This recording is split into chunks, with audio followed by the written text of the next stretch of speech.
Lota Sanwanani Muleni. My name is Naledi Mfoloe, and it is my absolute pleasure to welcome you to the latest edition of the African Diaspora News channel, where we unravel the stories that shape our world and our community. A black man, Mike Jenkins, was subjected to a racially charged encounter when a woman in his affluent neighborhood questioned whether he actually lived there. And why? Take a wild guess. Now, the entire incident was caught on home security footage, and now viral video has actually raised important questions about racial profiling and the consequences of judgment based on race.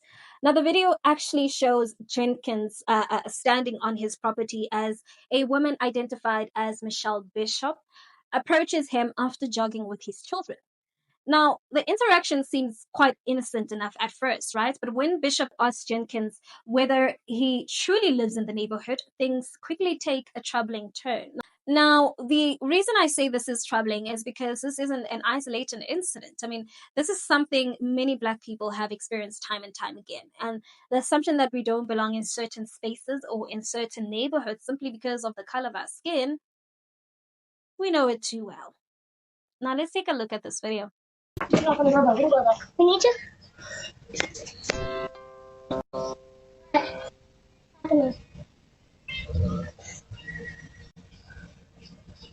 What's going on?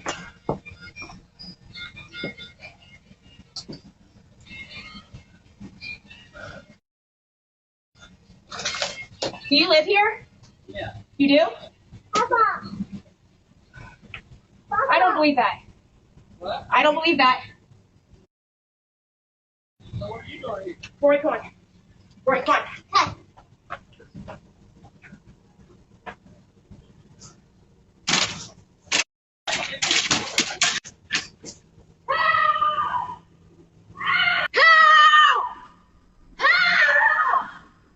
Did someone come here? That was my wife. Somebody chased her up here. And she had kids. Who chased her? She said somebody in the There was silver a guy truck. in a gray truck, and he came So around the corner, I don't and know if you guys have a I video. was in the street, and so I come up, and I just have my kids, and so I'm like gonna pretend that I'm coming home, and so I pull up and I start walking to your back gate, and he stops here and he goes, "Are you looking for someone?" I said, "Nope," and then he sat here, and I was like, "I need to get in." Well, that's my husband. That's why he lives here. Yeah. He lives here. So he came in and he said there's a lady screaming, and I'm like, that's. She got all worried that she said.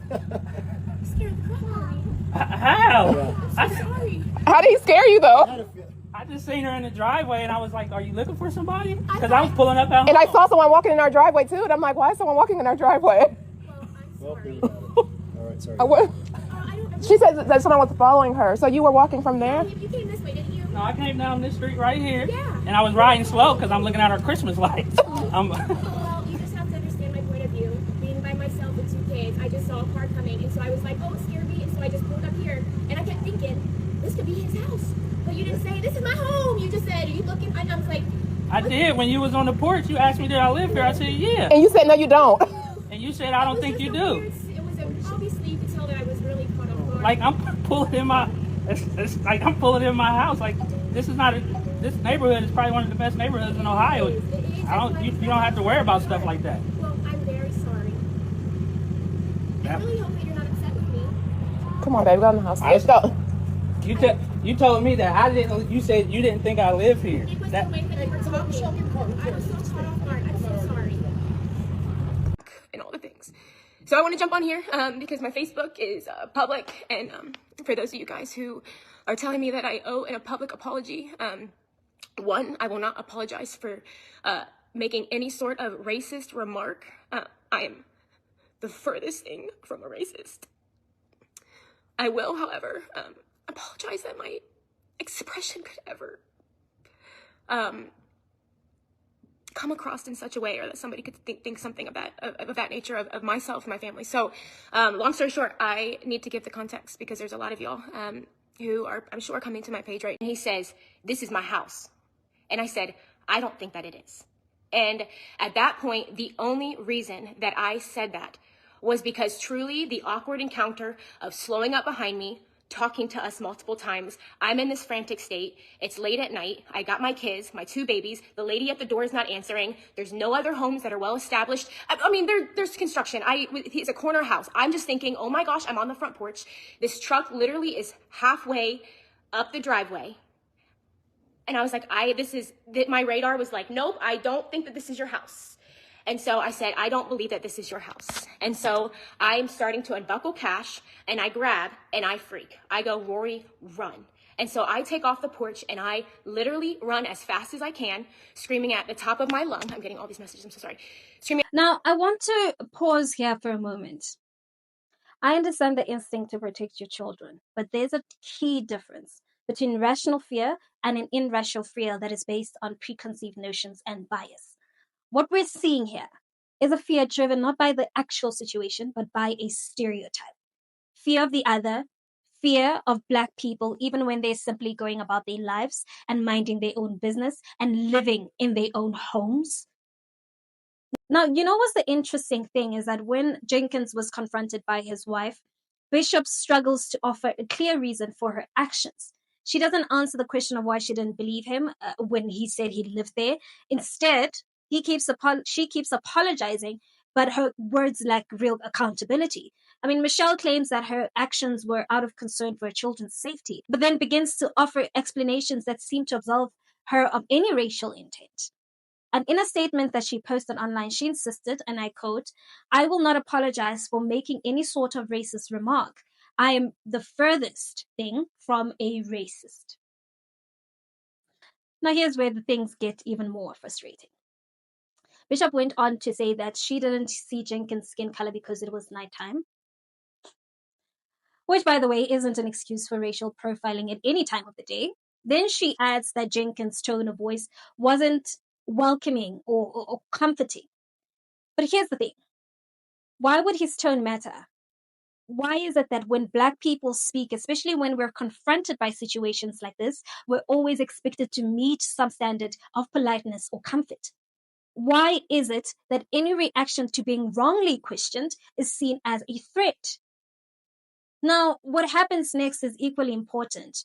As the video went viral, the woman, Michelle Bishop, faced significant backlash on social media, and her pages were flooded with criticism, and she eventually made her accounts private. And in some ways, this response, I believe, is a reflection of the society we live in today, where incidents of racial profiling, while deeply ingrained, are becoming harder to hide. But it also raises another point about how people often shift the narrative to protect themselves.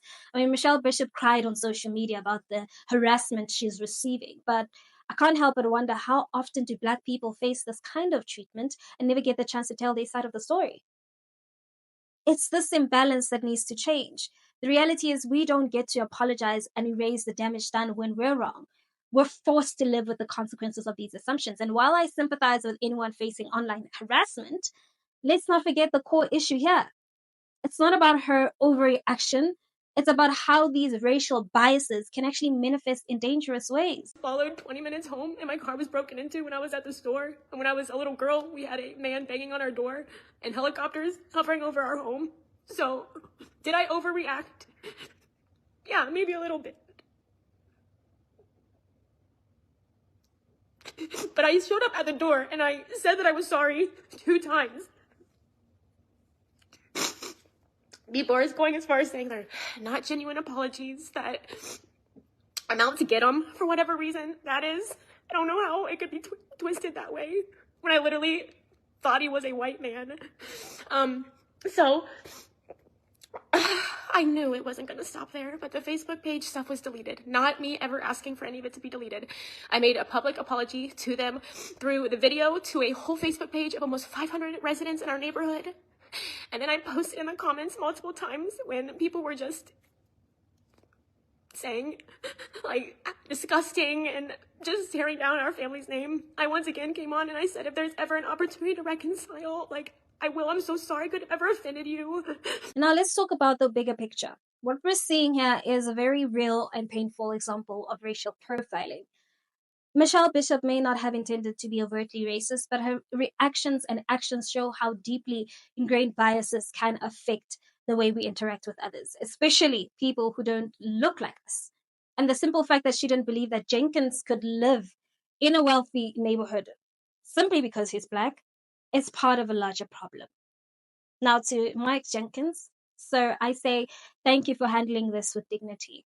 Your response speaks volumes about the strength and resilience we as Black people must cultivate just to survive these kind of encounters. And to Michelle Bishop, while I hear your apology, I hope you recognize that it's not enough to just apologize. We need people to recognize their biases and understand their impact and actively work to change their behavior. And that goes for all of us. Now, this is a conversation we need to keep having because I believe that until we start addressing these issues head on, these kinds of microaggressions will continue to shape out everyday experiences.